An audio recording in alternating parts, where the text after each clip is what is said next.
కుంభము వారికి చతుర్థ భావంలో ఎప్పుడైతే శుక్రగ్రహము ఏప్రిల్ 19వ తేదీ నుంచి మే 14వ తేదీ వరకు శుక్రుడు చతుర్థ భావంలో ఉంటున్నాడో ఇది ఇచ్చేటువంటి రిజల్ట్ ఏమిటి? అదేవిధంగా మే 12వ తేదీ నుంచి కుజుడు 3వ స్థానంలోకి వస్తున్నాడు. ఈ యొక్క ఫలితాలు ఎటువంటి ఫలితాలు రానున్నాయి? ఏ దేవతారాధన చేసుకోవాలి? ఎటువంటి విషయాల పట్ల మీరు జాగ్రత్తగా ఉండాలి? మరియు అదేవిధంగా మీ జన్మజాతకంలో కనుక శుక్రుడు మీకు లగ్నం ఏమైతే ఏ భావంలో ఉంటే శుక్రుడు ఎటువంటి ఫలితాలు ఇస్తాడు, ప్రకృతి పరంగా కూడా ఎటువంటి మార్పులు రానున్నాయి అనేటువంటి అంశాలు చెప్తుంది. నేనైనప్పటికీ చెప్పిస్తుంది సాక్షాత్ లలితా అమ్మవారిగా భావిస్తూ ఆ లలితాంబిక అమ్మవారి యొక్క అనుగ్రహం మీకు పరిపూర్ణంగా కలగాలని మనస్ఫూర్తిగా కోరుకుంటూ, ఇక్కడ ఈ శుక్రగ్రహం 4వ భావంలోకి వెళ్తున్నందుకు ఎప్పటి నుంచో విదేశాలకు వెళ్ళి చదువుకోవాలి, లేదా ఆన్లైన్లో ఏదైనా కోర్స్ చేయాలి, ఏదైనా వ్యాపార సంబంధించినటువంటి విషయాలకు సంబంధించిన ఏదైనా కోర్సెస్ చేయాలి. అది ఏఐ అనుకోండి, ఆర్టిఫిషియల్ ఇంటెలిజెన్స్, లేకపోతే మనకి ఇవాళ రేపు చూడండి మనకి డిజిటల్ మార్కెటింగ్ అని ఉంటుంది. డిజిటల్ మార్కెటింగు ఆన్లైన్లో అమ్మకాలు కొనుగోలు చేసేటువంటివి ఏవైనా చేయడానికి అనుకూలిస్తుంది ఇక్కడ. అయితే ఇక్కడ ముఖ్యంగా ఈ కాలేజీలు, స్కూల్స్, కాలేజీలు పెట్టుకునేటువంటి వారికి, ఈ రంగాల వారికి కూడా కుంభం వారికి అనుకూలమైనటువంటి వాతావరణం ఇస్తుంది ఈ శుక్రుడు 4వ భావంలోకి వస్తున్నందుకు. అదేవిధంగా మరొక విషయం ఏంటంటే, ఎప్పటి నుంచో పలానా గృహం కొనుక్కోవాలి, వాహనం కొనుక్కోవాలి, పలానా విద్య అభ్యసించాలి, లేదా తల్లిగారిని తన ఇంటికి తెచ్చుకోవాలి. కొంతమంది చూడండి 2-3 ఉంటారు అన్నదమ్ములు, అందులో ఒక్కోసారి తల్లిని కొంతమంది అక్కడే ఉండిపోయింది రావట్లేదు, వస్తే బాగుందని కూడా ఒక ఆశతో ఉంటారు, ఎంతైనా సొంత తల్లి కదా. కాబట్టి ఇటువంటి విషయాలకు అనుకూలంగా ఉంది. కాకపోతే ఈ కుజుడు మారే వరకు, అంటే మే 12కు మారుతున్నాడు, మారే వరకు ఈ 2వ స్థానంలో శనితో కలిసి ఉంటాడు. కాబట్టి ధన సంబంధించినటువంటి విషయంలో కొద్దిగా ఘర్షణ యోగం ఉంటూ ఉంటుంది. అలాంటప్పుడు మీరు ఓం నవవిద్రుమ బింబశ్రీ న్యక్కారి రదనచ్చదాయై నమః అనే నామస్మరణ చేయడం చాలా మంచిది. స్కూల్స్, కాలేజెస్, ఫ్యాషన్ రిలేటెడ్ సంబంధించిన రంగాల్లో ఉండేటువంటి వారికి, తత్సంబంధించినటువంటి ట్రైనింగ్స్ ఇచ్చేటువంటి వారికి, వీరందరికీ కూడా చక్కటి ఫలితాలు ఇవ్వనుంది. అయితే ఎవరికైనా పర్సనల్ చార్ట్లో శుక్రగ్రహం చాలా ప్రాధాన్యత వహిస్తుంది, గుర్తుపెట్టుకోండి. ఎందుకు అంటే శుక్రుడు ధనాన్ని ఇచ్చే కారకుడు, ధనం మూలం ఇదం జగత్. కాబట్టి మనం చూడండి, ధనం వల్ల సంతోషం రాకపోవచ్చు, కానీ ధనం వల్ల గౌరవం వస్తూ ఉంటుంది ప్రపంచంలో. ఎందుకంటే జగత్తు మొత్తం ధనం మూలంగానే నడుస్తూ ఉంటుంది. కాబట్టి ఇక్కడ ధర్మబద్ధంగా ధనం సంపాదించమని శాస్త్రం చెప్పింది. కాకపోతే ఈ ధనానికి కారకుడైనటువంటి శుక్రగ్రహం ఏదైతే ఉందో, ఈ శుక్రుడు ప్రధానంగా మీకు రాశిలో ఉంటే ఏంటి, 12 భావాల్లో ఉంటే ఏమిటి అనేది చూసుకునే ముందు అసలు మీది లగ్నం ఏమిటి అనేటువంటిది తెలుసుకోగలగాలి. అంటే మీది గురువర్గ లగ్నమా, శనివర్గ లగ్నమా? గురువర్గ లగ్నాలు అంటే ఏమిటి అంటే మేషము, కర్కాటకము, సింహము, వృశ్చికము, ధనస్సు, మీనము. ఇవి గురువర్గ లగ్నాలుగా చెప్పబడతాయి. మరి శనివర్గ లగ్నాలు అంటే వృషభము, మిథునము, కన్యా, తుల, మకర, కుంభాలు శనివర్గ లగ్నాలు. ఇక్కడ ఈ గురువర్గ లగ్నాలకు శుక్రుడు పాపి అవుతాడు, శనివర్గ లగ్నానికి శుభుడు అవుతాడు. అయితే ఈ శనివర్గ లగ్నాలకు మాత్రమే మరి ధనం సంపాదిస్తారా శుక్రుడు శుభుడు అవుతున్నందుకు? గురువర్గ లగ్నాలకు సంపాదించడం అంటే అలా ఏముండదు. ఎందుకంటే తన సహజంగా సెకండ్ లార్డ్, 2వ అధిపతి బాగుంటే ఎవరికైనా ధనం బాగుంటుంది. 2వ అధిపతి, పంచమాధిపతి, భాగ్యాధిపతి, లాభాధిపతి. అయితే ఇక్కడ గురువర్గ లగ్నాలకి శుక్రుడు వల్ల కొంత ఇబ్బంది ఉంటుంది. అంటే స్త్రీ మూలకంగా, ధనం మూలకంగా, కంఫర్ట్స్ మూలంగా, వాహనాల మూలంగా ఇస్తూ ఉంటాడు. అయితే మరలా ఆ శుక్రుడు కనుక కొంత శుభగ్రహాలతో చూడబడ్డా, అంటే అది ఏ రాశుల్లో ఉంది, ఏ నక్షత్రంలో ఉంది, ఏ గ్రహంతో చూడబడుతుంది,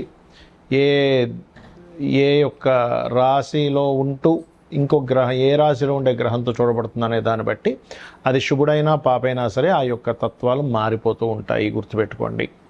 అయితే ఇక్కడ మీరు అర్థం చేసుకోవాల్సిన అంశం, మీకు ఉదాహరణకి లగ్నంలో శుక్రుడు ఉన్నాడు అనుకోండి ఎవరికైనా, అది గురువర్గ లగ్నం అయితేనేమో కొన్ని ఎక్కువ అధిక కంఫర్ట్స్ వల్ల వాళ్ళ దేహం పాడవుతూ ఉంటుంది. అదే కనుక శుక్రుడు మంచివాడు అనుకోండి మీ లగ్నానికి, లగ్జరీ లైఫ్ ఖచ్చితంగా అనుభవిస్తాడు. ఇక్కడ ఏమవుతుంది, లగ్జరీ వల్ల పాడవడము ఉంటుంది. అంటే ఎప్పుడు సుఖంగా నిద్రపోతూ ఉన్నాడు, ఎప్పుడు కూర్చొనే ఉంటున్నాడు అనుకోండి, ప్రాబ్లం కదా. అలా కాకుండా కొంచెం ఎక్సర్సైజులు కూడా చేస్తూ ఉన్నప్పుడు ఆ దేహానికి మంచి చేస్తాడు శుక్రుడు కనుక శుభుడైతే.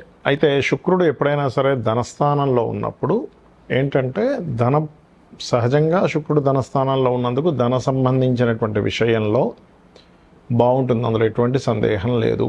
కాకపోతే శుభుడైతే మరింత చక్కగా ధనయోగాన్ని పెంచుతూ ఉంటాడు. అయితే ఇక్కడ ఏ ఆధిపత్యం కలిగి ఉండి ఆ ధనస్థానంలో ఉన్నాడో వాటి మూలంగా, అంటే 4వ అధిపతి శుభత్వం వచ్చి 2లో ఉంటే క్రియేటివ్ మూలంగా, లేకపోతే రియల్ ఎస్టేట్ మూలంగా, కన్స్ట్రక్షన్స్ మూలంగా, వాహన సంబంధంగా మీకు ధనయోగాన్ని అనేటువంటిది ఇస్తాడు, గుర్తుపెట్టుకోండి. ఇక 3వ భావంలో శుక్రుడు ఉన్నాడు. ఉదాహరణకి పాప అయితేనేమో కొంతమంది స్త్రీల పరిచయాల వల్ల ఇబ్బంది వస్తుంది, శుభుడైతే వాళ్ళ వల్లనే కొంత సహకారం ఉంటుంది. సహోదరులతో కొంతవరకు శుభుడైతేనేమో ప్రేమానురాగాలు ఉంటాయి. పాప అయ్యాడు అనుకోండి, కొంతమంది చూడండి సొంత చెల్లెలే, సొంత అక్కే, లేకపోతే తెలిసిన వాళ్ళే స్త్రీ ఇబ్బంది పెట్టింది, మోసం చేశారంటూ ఉంటారు, అలాంటివి జరుగుతూ ఉంటాయి. 4వ భావంలో కనుక శుక్రుడు మీకు బాగుంటే ఖచ్చితంగా గృహయోగము, వాహన యోగం ఖచ్చితంగా ఉంటుందని చెప్పొచ్చు. అది శుభుడై బాగుంటే. పాడైతే వీళ్ళ పేర్ల మీద, అంటే శుక్రుడు కేతువు కలిసి ఉంటాడు, అలాంటప్పుడు వీళ్ళ యొక్క పేర్ల మీదే తీసుకోవడం వల్ల ఇబ్బంది వస్తుంది. ఇది ప్రధానంగా గుర్తుపెట్టుకోండి. అదేవిధంగా 5వ స్థానంలో శుక్రుడు ఉన్నాడు. అప్పుడు ఏంటంటే శుభుడైతేనేమో వాళ్ళ సంతానానికి ముఖ్యంగా ఏంటంటే ఈ వివాహ సంబంధించినటువంటి విషయంలో ఏదైనా ఇష్టపడి సంబంధాలు రావడము, లేదా పంచమంలో ఉన్నప్పుడు సంతానానికి కళల మీద ఇంట్రెస్ట్ కలగడం జరుగుతుంటుంది. అదే పంచమంలో పాడై ఉన్నాడు అనుకోండి శుక్రుడు ఉదాహరణకి మీకు, అప్పుడు కొంతమంది చూడండి సంతానం ఏదో సినిమా ఫీల్డ్ అనో లేకపోతే ఇంకేదో కళలు అనే అక్కడ వ్యసనాలు పాడైపోతూ ఉంటారు, అటువంటివి కలుగుతూ ఉంటాయి.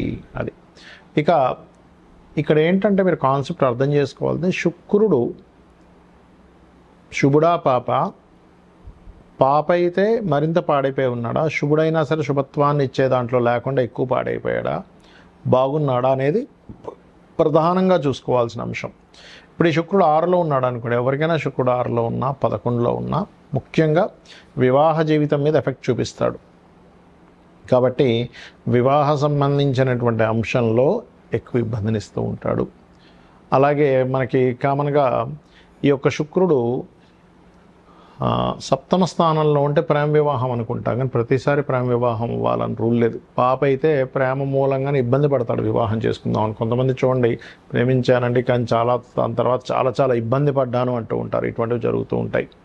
అదేవిధంగా ఒక్కొక్కసారి శుభుడయ్యాడు అనుకోండి, పార్ట్నర్స్ వచ్చినప్పటి నుంచి బాగుంటుంది, జీవిత భాగస్వామి కావచ్చు, లేకపోతే లైఫ్ పార్ట్నర్ కావచ్చు, బిజినెస్ పార్ట్నర్ కావచ్చు. అష్టమంలో ఉంటే శుభుడైతేనేమో తాతగారి ప్రాపర్టీస్ బాగా కలిసి వస్తాయి, పాప అయితేనేమో తాతగారి ప్రాపర్టీస్ ఉండడం వల్ల వీళ్ళు ఒక్కోసారి పాడైపోతూ ఉంటారు కూడా.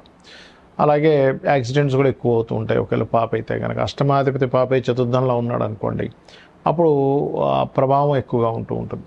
ఇక అదేవిధంగా గమనించుకున్నట్లయితే భాగ్యంలో ఉంటే తండ్రికి కళా సంబంధించినటువంటి భాగ్యం, అంటే ఇప్పుడు హైయర్ ఎడ్యుకేషన్లో మంచి ఫలితాలు ఇస్తాడు బాగుంటే. పాడైతే తండ్రి వ్యసనాలు పాడవడం కూడా జరుగుతూ ఉంటుంది. దశమంలో శుక్రుడు ఉంటే బ్యాంకింగు, ఫ్యాషన్ రిలేటెడ్ రంగాల్లో ఉద్యోగాలు, పాడైనట్లయితే ఆ ఫ్యాషన్ రంగాలకు వెళ్ళడం ద్వారానే ఇబ్బంది వస్తూ ఉంటుంది. బ్యాంకింగ్లోనే తిరుగుతూ ఉంటాడు కానీ జాబ్ రాదు. ఇక్కడ ఏంటంటే మీరు దేంట్లో ఎక్కువగా తిరుగుతూ మీ సమయాన్ని వృధా చేసుకుంటున్నారు అనేటువంటి విషయాన్ని కూడా గ్రహం చెప్తుంది, గుర్తుపెట్టుకోండి. అలాగే లాభస్థాన శుక్రుడు ఇందాక మనం చెప్పుకున్నాం, వివాహ జీవితం, వివాహ సంబంధించిన విషయాలకు మంచిది కాదు అని. అలాగే మరొక విషయం ఏంటంటే 12వ స్థాన శుక్రుడు సుఖాన్ని ఇస్తాడు, అంటే కంఫర్ట్ లైఫ్ని ఇస్తాడు. కాబట్టి శుక్రుడు ఎప్పుడు కూడా 11 కంటే 12 చక్కటి ఫలితాలు ఇస్తుంది. ఇక ఈ యొక్క విషయంలో శుక్రుడు కనుక పాడైనట్లయితే ఎవరైనా సరే అమ్మవారి ఆరాధన చేయడము, లలితా సహస్రనామాల యొక్క శ్రవణము పఠనము చేయడం కనుక చేసినట్లయితే అన్ని విధాలా బాగుంటుంది. శ్రీమాత్రే నమః.